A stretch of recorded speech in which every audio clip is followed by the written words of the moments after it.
Twitter Tillu KTR ఇవాళ మళ్ళా జోకేసిండు. ఆయన ఎప్పుడు జోకులు వేస్తూనే ఉంటాడు. కాకపోతే ఇవాళ ఏంటంటే కొంచెం పెద్ద జోకేసిండు. అదేంటంటే కాంగ్రెస్ ప్రభుత్వానికి డెడ్ లైన్ విధించిండు. ఈయనకు లైన్ లేసుడే తెలుసు అని అనుకున్నా, కానీ డెడ్ లైన్లు కూడా విధించడొచ్చా అనేసి నాకు ఎందుకు కొంచెం కొత్తగా అనిపించింది. తెలంగాణ రాష్ట్రంలో వర్షాలు వచ్చి వరదలు వచ్చి ప్రజలు ఇబ్బంది పడుతుంటే అమెరికా పోయి ఎంజాయ్ చేసి అక్కడ ఏమేం చేసిండు అనేది మనం ఇంతకుముందే మాట్లాడుకున్నాం. ఇక కొత్త ముచ్చట ఏంది అంటే కాంగ్రెస్ ప్రభుత్వం నవంబర్ 10వ తారీఖులోగా బీసీ జనగణన పూర్తి చేయాలనేసి డిమాండ్ పెట్టిండు. అంతేగాక కాంగ్రెస్ పార్టీ బీసీ డిక్లరేషన్ పేరుతో బీసీలను తెలంగాణ రాష్ట్ర బీసీలను మోసం చేసిందనేసి ఆ పార్టీకి చెందినటువంటి బీసీ నాయకులతో చర్చించినట్టుగా నిన్న మీడియా కథనాల్లో నేను చూశాను.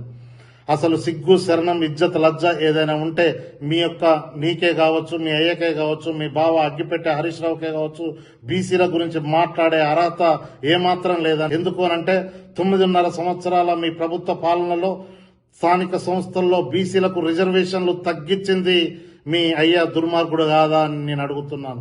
అంతేగాక ఈ 9.5 సంవత్సరాల కాలంలో బీసీలకు మీరేం చేశారని మీ దండుపాలెం బ్యాచ్ లెక్చర్లు ఇస్తుందో ఒకసారి తెలంగాణ ప్రజలకు సమాధానం చెప్పాల్సినటువంటి అవసరం ఉంది మీరు.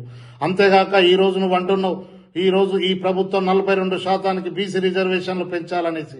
ఆనాడే నువ్వు 42% బీసీ రిజర్వేషన్లు పెంచుంటే ఈ డిమాండ్లు విధించాల్సినటువంటి అవసరంలు, అదేవిధంగా డిమాండ్లు డెడ్ లైన్లు విధించాల్సినటువంటి అవసరం ఉండేది కాదు కదా.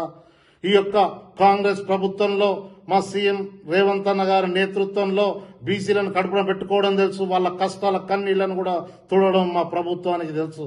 నేను ఒక బీసీ బిడ్డగా చెప్తున్నా, కేటీఆర్ గుర్తుపెట్టుకో, నువ్వు బీసీల గురించి మాట్లాడుతుంటే దయ్యాలు వేదాలు వల్లించినట్టుగా ఉంటుందని నాకు అనిపిస్తుంది. ఎందుకంటే నువ్వే కావచ్చు, మీ అయ్యే కావచ్చు, మీ బావ అగ్గిపెట్టే హరీష్ రావే కావచ్చు, ఇకనైనా మీ దండుపాలెం బ్యాచ్ ఈ బీసీల గురించి లెక్చర్లు ఇచ్చుడు బంద్ చేయండి అని నేను కోరుతున్నా.